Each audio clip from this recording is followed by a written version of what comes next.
guys, welcome back. Today we are actually going to be looking at a sci-fi comic. This is called Letter 44 and is a fantastic sci-fi book by Oni Press, which is not a massive publisher. If you haven't heard of this, I urge you to go pick it up. So let's get straight into this and let me tell you what this is all about. So this is set in the present day and it's set in America, and it focuses around a new presidential election and a new president called Stephen Blades, who's just come into his new office. He follows a substandard 8 years of previous term by a previous president who, on the surface, seems like he's neglected the American people and invested a lot into foreign wars that have not benefited the people at home, who have paid the price for this. What, however, we don't see is the long-term goal behind why the previous president has actually done this. It actually then leads into this sci-fi element whereby the president, when he first comes into office, he finds a letter on his desk entitled Letter 44, and it basically lets him know that there is a foreign presence in our solar system that we know nothing about. We don't know who it is, what it is, why it's there, where they've come from, and it's sitting on the outside of our solar system.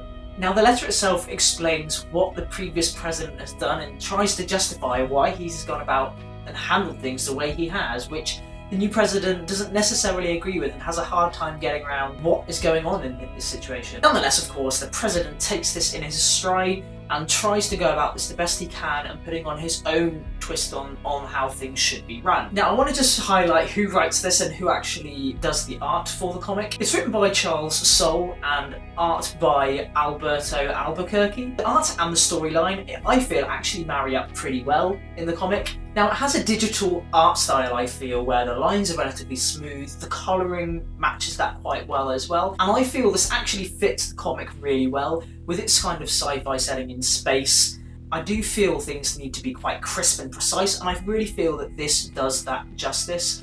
I couldn't be more happier with the art style and the colouring. I know some other people, when I've seen reviews for, haven't been, but for me, I have really enjoyed every aspect. The colours are quite bold and stark in some instances, and in other settings in space, they can be quite cold and more reserved, but I do feel that in each kind of circumstance and in each setting, they do really do it justice. As the art is quite exaggerated, it actually gives the characters quite a lot of personality, and I feel you need that in this kind of setting. There's a lot on the line here, and these characters need to be strong, they need to be emotional, and you really need to try and connect with these characters to understand where they're coming from, which so far they've done pretty well. So what are the main themes in the comic? There are quite a few different things. There's two main different areas on a macro level and a micro level. On the macro level, there are countrywide politics, the mystery of space, secret projects, and the public life in general, and how these things are starting to bleed into the public domain. On a micro level, you start to see the personalities of the people who are sent off into space to try and look at the issue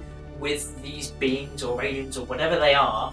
You start to look at the impact on them as individuals. You also see the impact of running the United States of America. The president has huge pressure on him, and a lot of the time you do see his emotions come to the forefront and how he handles that and how his family handles that as well, and that's quite interesting. For these characters as well, instead of what the majority of comics are doing at the moment and having segmented story arcs, this is actually kind of one big story which bleeds on into the next issue and into the next volume, which I find quite fresh, and it actually starts to make me care more about the characters, and I do feel more heavily invested due to that. So, what is my consensus for Letter 44? Well, if you are a sci-fi fan that loves the wild and the wonderful and is not afraid to pull any punches with their storyline, I really think this could be for you. I would definitely say give it a go. Pick up the volume and try it out. I did, and I have not regretted it. It's fast becoming one of my favourite comics so far. I hope you've enjoyed this video, and I hope you've got something out of it, and I hope that you guys do actually go and pick up Letter 44 if you are a sci-fi fan. Thank you ever so much for watching. Make sure to subscribe down there,